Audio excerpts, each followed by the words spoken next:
16 be छ हाम्रो be civil भने चाहिँ सिभिल 4 थियो भने निराजन सर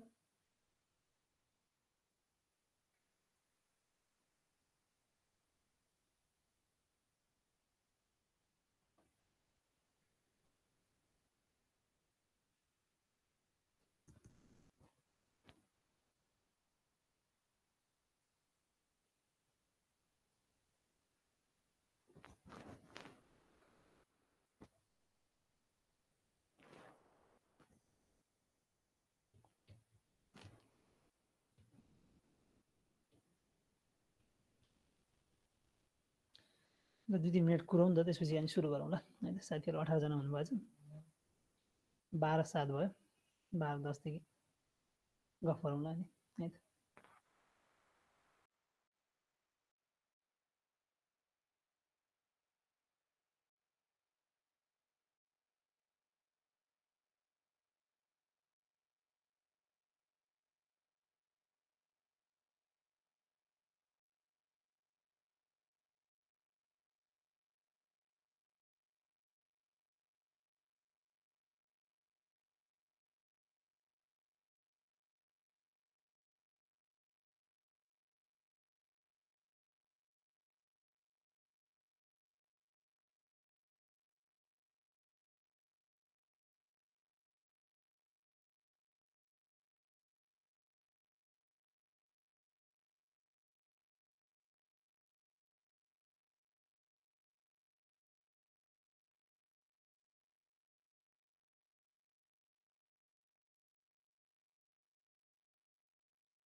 मिकअप माइक अफ नै गरेको सुरु गरौँ त त्यसो भए अब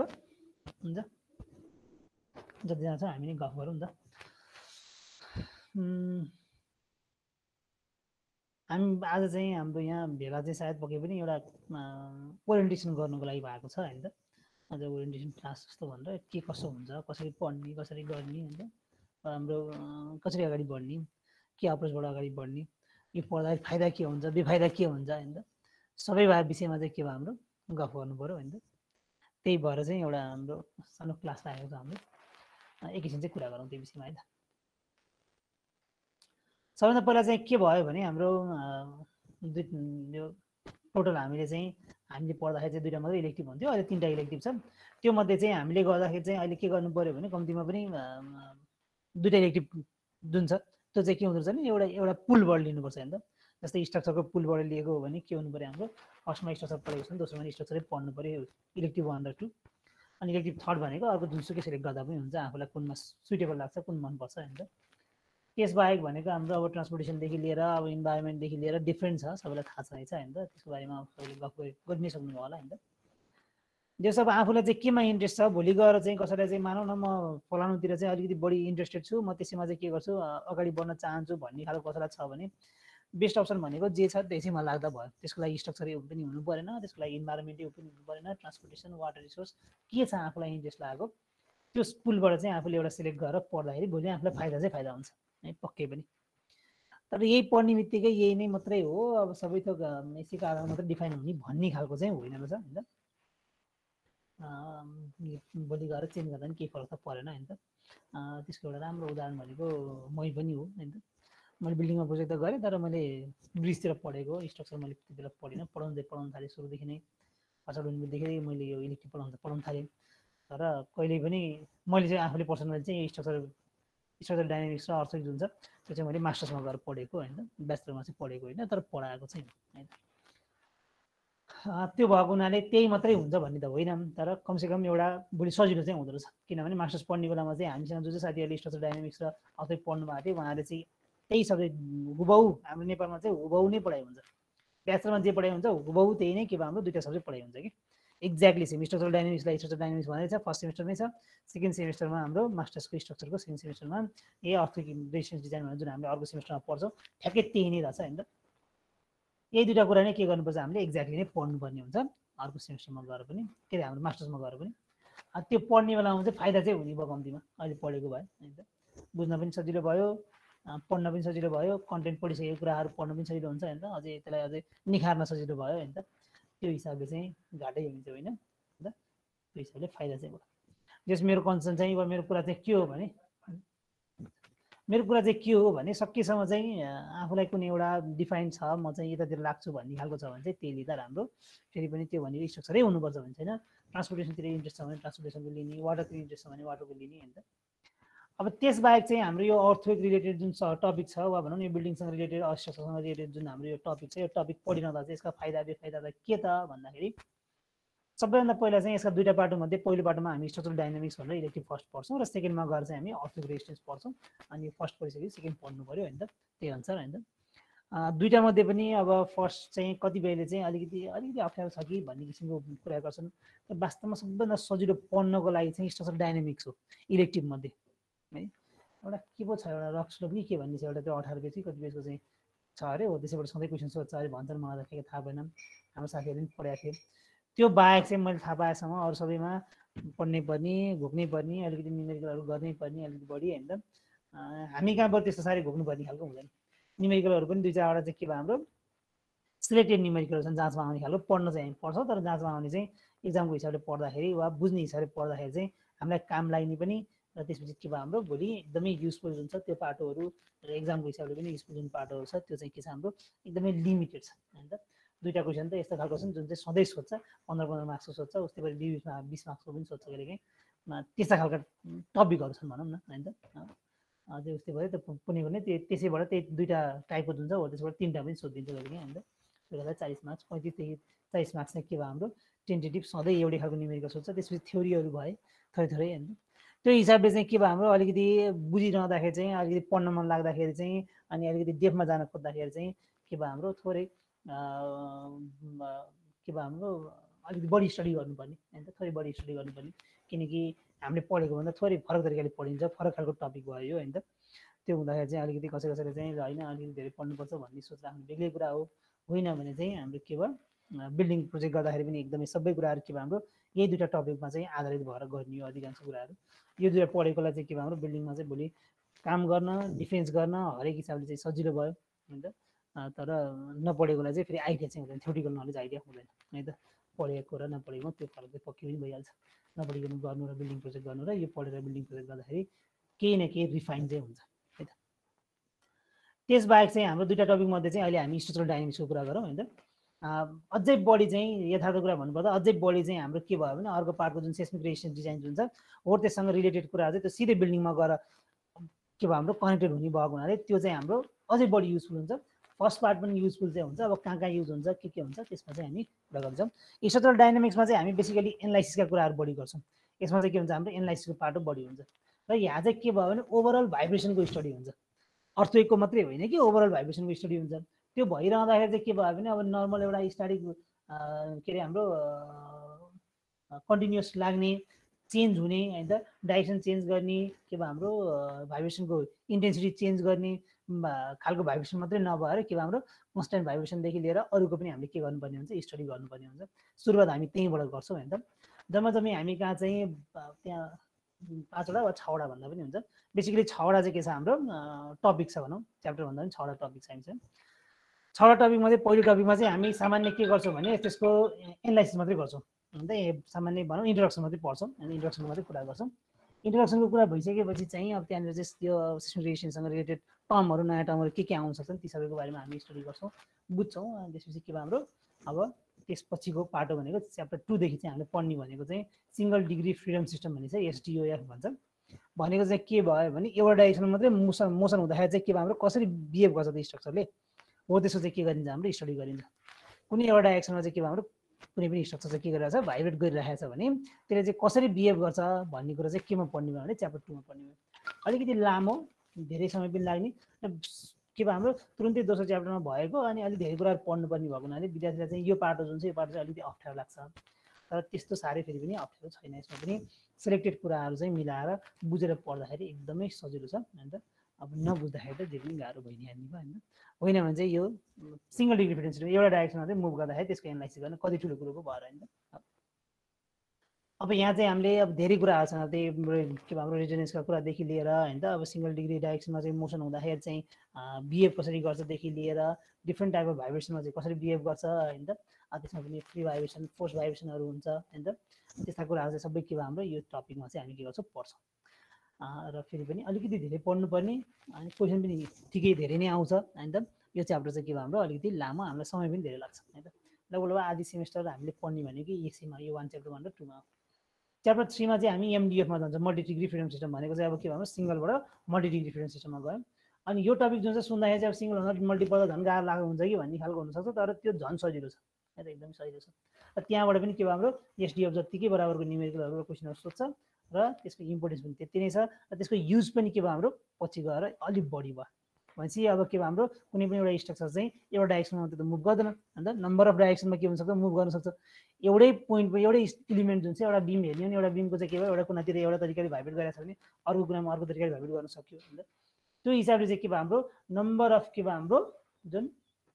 मोड अफ भाइब्रेसन भनौँ नि त मोड अफ भाइब्रेसन जुन छ बढ्दै गयो भने त्यसैलाई हामीले के भन्यो मल्टी डिग्री फ्रिडम सिस्टम भन्यो। त्यसको एनालाइसिस त्यही अनुसार गर्नु पर्यो। अब त्यही अनुसार सिङ्गल डिग्री फ्रिडम सिस्टममा चाहिँ एउटा टाइम पिरियड हुन्थ्यो भने अब धेरै तरिकाले मुभ गर्दाखेरि टाइम पिरियड पनि के हुन्छ हाम्रो डिफ्रेन्ट। एउटा तरिकाले मुभ गर्दा एउटा टाइम पिरियड हुन्छ, एउटा तरिकाले रोटेट गर्दा के भयो हाम्रो एउटा टाइम पिरियड भयो भने अर्को तरिकाले मुभ गर्दा वा रोटेट गर्दाखेरि के हुन्छ हाम्रो त्यसको टाइम पिरियड अर्को हुन्छ। के भन्छ टाइम पिरियड पनि के हुन्छ हाम्रो चेन्ज हुँदै जान्छ। यो भइरहँदाखेरि चाहिँ यो च्याप्टर 2 च्याप्टर 3 सकिसक्दाखेरि लगभग हाम्रो कोर्सको अधिकांश लगभग 70% जति हामी सकाउँछौँ। त्यसपछि चाहिँ हामीले च्याप्टर 4 जुन छ हो त्यसमा गएर चाहिँ यही हाम्रो MDF सिस्टम जुन छ त्यसैमा चाहिँ अब एक दुईवटा चाहिँ अर्को एनालाइसिसहरू गर्नुपर्छ। त्यसलाई चाहिँ फोर्समा कन्भर्ट गर्ने होइन त। के भयो हाम्रो अब जुन हामीले अब गर्ने चाहिँ के भयो भने एउटा सर्टेन भाइब्रेसन छ, भाइब्रेसनलाई क्वान्टिफाई गर्ने हो कि बेसिकली यो दुईवटा सेमेस्टरमा एकदम सजिलै बुझ्ने हो के पढ्ने हो भनेर बुझ्ने हो भने चाहिँ जुन भाइब्रेसन आउँछ भाइब्रेसनलाई चाहिँ के भयो हाम्रो फोर्सको टर्ममा चाहिँ क्वान्टिफाई गर्ने हामीले दुईवटा सेमेस्टरमा पढिरहँदाखेरि। अब त्यसलाई के फ्याक्टरहरूले असर गर्छन् त्यसलाई जान्नुपर्ने कुराहरू के हुन्छन् ती सबै सानसाना कुराहरू पढ्दै जोड्दै लगेर हामीले के गर्ने हो भने अर्थको जुन भाइब्रेसन आइरहेको हुन्छ त्यसलाई चाहिँ बिल्डिङको चाहिँ के भयो हाम्रो फोर्सको रूपमा चाहिँ क्वान्टिफाई गर्नको लागि चाहिँ हामीलाई चाहिने कुराहरू चाहिँ के गर्दै जान्छ हामी पढ्दै जान्छ।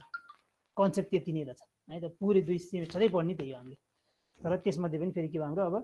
SDF गऱ्यौँ सिङ्गल डिग्री फ्रिडम सिस्टममा पढ्यौँ त्यसलाई के भयो हाम्रो कम्बाइन गरेर मल्टी डिग्री फ्रिडम सिस्टम पढ्छौँ। त्यसलाई चाहिँ के भयो हाम्रो कुनै एउटा एक्सेसनको टर्ममा वा भेलोसिटीको टर्ममा चाहिँ के गर्नलाई हाम्रो कन्भर्ट गर्नको लागि चाहिँ च्याप्टर 4 मा गएर चाहिँ हामीले अब त्यसपछि स्टडी गर्ने भयो। च्याप्टर 5 मा गएर चाहिँ के हुन्छ भने त्यही च्याप्टर 3 र 4 जुन छ हो त्यसैको चाहिँ के भयो भने अलिकति फाइनाइट इलिमेन्ट टाइपको न्युमेरिकल छ भनौँ न वा एउटा टपिक छ भने त्यहाँ चाहिँ के भयो भने एनालाइसिस गर्नलाई नम्बर अफ के भयो हाम्रो अननोन्सहरू बढ्दै गयो भने त्यसलाई एनालाइसिस कसरी गर्ने त अब त्यो चाहिँ के भयो हाम्रो टाइम पिरियडको टर्ममा होइन त भेलोसिटीको टर्ममा चाहिँ के भयो हाम्रो के निकाल्ने भयो हामीले ओमेगाको टर्ममा भनौँ न बेसिकली होइन त ओमेगाको टर्ममा चाहिँ हामी के गर्छौँ फ्रिक्वेन्सी भनौँ अझै होइन त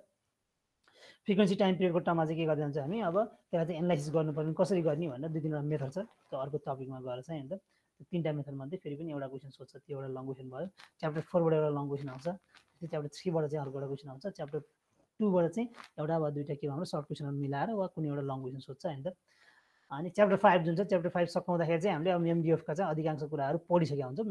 मल्टिट्युड डिफरेन्स सिस्टमको अधिकांश कुराहरू हामी पढिसकेका हुन्छौँ अनि च्याप्टर 6मा गएर चाहिँ सामान्य चाहिँ के भयो भने स्ट्रिङहरूको भाइब्रेसन हुँदाखेरि चाहिँ वा बिम केही पनि भाइब्रेसन हुँदाखेरि चाहिँ त्यसले कसरी बिहेभ गर्छ त्यसको चाहिँ इक्वेसन्सहरू के गर्छौँ हामी जेनेरेट गर्छौँ यसरी चाहिँ के भयो हाम्रो यति टपिक पढिरहँदाखेरि लगभग हाम्रो के भयो यो सेमेस्टरको चाहिँ सबै कुराहरू त्यसैभित्र चाहिँ के हुन्छन् कभर हुने भयो अब यसको चाहिँ त्यही हाम्रो युजफुल वा भनौँ न फाइदा भनेको चाहिँ के हो भने सबभन्दा पहिला चाहिँ भाइब्रेसनको स्टडी भाइब्रेसन भने कस्तो हुन्छ त्यसलाई रियलाइज गर्ने त्यसलाई बुझ्ने त्यसपछि के भयो कस्तो कस्तो टाइप अफ के हाम्रो भाइब्रेसन्सहरू आउन सक्छन् त्यसको इफेक्ट चाहिँ बिल्डिङमा गएर के हुन्छ त्यो सबै कुराहरू के हुँदै जाने भयो हाम्रो बेसिकली यो हाम्रो दुईवटा टपिकमा पढ्ने भयो पहिलो टपिकमा अझै बढी अनि त्यसको भाइब्रेसनको स्टडी गरिसकेपछि फर्स्ट पार्टमा चाहिँ के भयो हाम्रो भाइब्रेसनको जति पनि स्टडी गऱ्यौँ हामीले त्यसै चाहिँ ग्राउन्ड मोसनदेखि लिएर सबै थोक आइसकेपछि ग्राउन्डको मोसन कसरी हुन्छ भन्ने कुरो स्टडी गरिसकेपछि त्यो ग्राउन्ड मोसन भइरहँदाखेरि अब त्यसको स्ट्रक्चरमा चाहिँ कस्तो असर गर्छ त भन्ने कुरा चाहिँ हामी कहाँ पढ्छौँ अर्को टपिकमा गएर पढ्छौँ र सँगसँगै त्यसलाई त्यो कति इफेक्ट परेको छ त्यसलाई क्वान्टिफाई पनि गर्ने र त्यो क्वान्टिफाई गरिसकेपछि डिजाइन गर्दाखेरि चाहिँ हामीले के कुरालाई ध्यान दिनुपर्छ हो त्यो चाहिँ के गर्ने हामीले अर्को पाटोमा गएर पढ्ने भयो अझै योभन्दा पनि अझै सजिलो र योभन्दा पनि के भयो हाम्रो अझै हाम्रो काम लाग्ने पनि हरेक हिसाबले चाहिँ के भयो हाम्रो यो अर्को अब सिस्मिलेसन डिजाइन अर्को पाटो जुन छ त्यो झन् सजिलो छ यो त सजिलो छँदैछ होइन त त्यो पनि झन् सजिलो छ बेसिकली पढ्नुपर्ने कुराहरू लगभग यिनै नै हुन् होइन त यसमा चाहिँ केही ट्युटोरियलहरू छन् त्यो गराउँदै हामी त्यसपछि अलिकति प्र्याक्टिकल न्युमेरिकलहरू गर्दै गर्दै हामी के गर्छौँ पढ्दै अगाडि बढ्छौँ है त अब म स्ट्रक्चर भएको भएर भने होइन मलाई चाहिँ किन हो किन आफूले चाहिँ अरूले पढेको देखा भएर होइन अरू टपिक पढेर चाहिँ अरू चाहिँ हाम्रो इलेक्टिभहरू पढेर चाहिँ खासै कसैले युज गरे जस्तो मैले अहिलेसम्म फेला पारेको छैन जिआइएस लगायतको यस्ता यस्ता सफ्टवेयरहरू पढेर अनि त्यसपछि स्टडी गर्ने दुई चारजनाहरू चाहिँ काम गरेका छन् होइन भने अरू टपिकको चाहिँ खासै युज भएको छैन यो बिल्डिङको चाहिँ यो जुन टपिक छ यो पढिरहँदा चाहिँ यसको धेरै युजफुल छ भोलि जागिर खाने बेलामा पनि र सँगसँगै के भयो हाम्रो अहिले प्रोजेक्ट गर्ने बेलामा पनि भोलि काम गर्ने बेलामा पनि मास्टर्स गर्ने बेलामा पनि यसको युज चाहिँ धेरै छ स्ट्रक्चर जहाँ पनि आइ नै हाल्छ जति गरे पनि होइन त त्यो भइसकेपछि भोलि गएर यसको युजफुलनेस चाहिँ अलिकति बढी नै हुन्छ लगभग यही नै हो अब को इन्ट्रेस्टेड हुनुहुन्छ उहाँहरूको ग्रुप बनाएर चाहिँ प्रायः चाहिँ के भयो हाम्रो हामीले स्टडी गर्ने भयो स्टडी रिलेटेड टपिक भनेपछि समस्या के हुन्छ भने पहिलाको एक दुईवटा कुराहरू पनि चाहिन्छ क्या हामीलाई त्यो भइसकेपछि अनि त्यो पढिरहँदाखेरि चाहिँ अब कोही जानेन भने यो फेरि यो जान्नेले भन्दा पनि नजान्नेले हो नि त मार्केट बिगार्ने भनेर त हल्ला गर्ने बढी यो पनि पढ्नुपर्छ यो पनि पढ्नुपर्छ भनेर लागिन्छ नि केही पनि छैन त्यही अब धेरै चाहियो भने अर्को सेमेस्टरमा गएर हामीलाई एउटा स्टिफनेस म्याट्रिक्स मेथड जुन छ हो त्यो चाहिन्छ होइन त्यसबाहेक अरू कुराहरू जे छन् पहिले पढिराखेका हामीले युज गरिराखेका टर्महरू आउँयो नयाँ त्यस्तो धेरै आउँदैन र बढी चाहिँ हाम्रो के छ भने सुरुमा पढ्दाखेरि चाहिँ फिजिक्सको झगडको आउँछ किनभने भाइब्रेसनको स्टडीहरू गर्नु पऱ्यो हामीले होइन जुन हामीले चाहिँ फिजिक्समा स्टडी गरेका थियौँ हो त्यस्तै खालको चाहिँ के हाम्रो जुन त्यो सिम्पल हार्मोनिक मोसनहरू जुन छ हो त्यस्तै खालको चाहिँ के हाम्रो टपिकहरू छन् त्यो डिफ्रेन्सियल इक्वेसन्सको अलिअलि नलेज हुनु पऱ्यो अर्को जुन अब जुनमा पनि चाहिन्छ जहाँ पनि चाहिन्छ डिफ्रेन्सियल इक्वेसन्स भनेको होइन हरेक न्युमेरिकलको हरेक न्युमेरिकल प्रब्लम सल्भ गर्नु पऱ्यो नि सबैभन्दा हामीले गर्ने भने केबाट त्यो डिफ्रेन्सियल इक्वेसनबाट सल्भ गर्ने त नि कुनै पनि अननोनहरू सल्भ गर्नु पऱ्यो डिफ्रेन्सियल के हाम्रो कुनै पनि इक्वेसन्सहरू सल्भ गर्नु पऱ्यो प्रब्लमहरू सल्भ गर्नु पऱ्यो भने त्यो जहिले पनि के को फर्ममै आउँछ हाम्रो जहिले सके त्यही डिफ्रेन्सियल इक्वेसनको फर्ममै आउँछ होइन त र त्यसलाई सल्भ गर्नुपर्ने हुन्छ त्यो भएपछि त्यसको पनि स्टडी हुने भयो त्यो पनि सिकिन्छ दुई चारवटा कुरा जानिन्छ एप्लिकेसन पनि थाहा हुन्छ सजिलो हुन्छ हामीलाई लगभग यही नै हो कुरा होइन त कसैलाई के सोध्नुपर्छ भने सोधौँ होइन भने चाहिँ बेला टुङ्ग्याएर अनि कसलाई इन्ट्रेस्ट हुन्छ उहाँहरूलाई हामी भेला गरेर अर्को चाहिँ कहिले हुन्छ क्लास कहिले सुरु गर्ने त्यतिकै सुरु गरौँला नि कसैलाई के सुन्न मन छ होइन त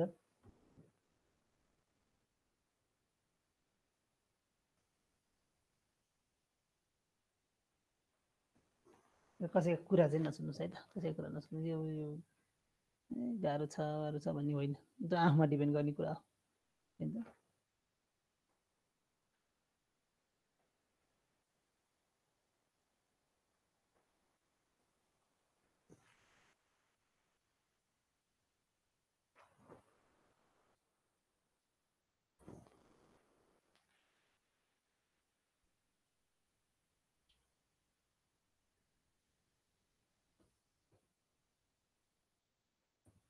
ल कसैलाई केही छैन भने चाहिँ त्यसो भए हामी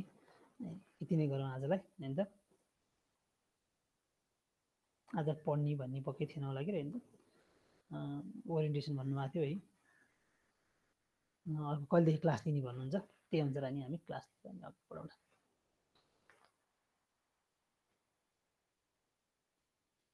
कसै के सोध्नुपर्ने छैन नि त यो पढ्दाखेरि हुने अरू केही कुराहरू केही रिलेटेड कुराहरू यसका केही टपिकहरूका कुराहरू केही छन् भने चाहिँ सोध्दा हुन्छ है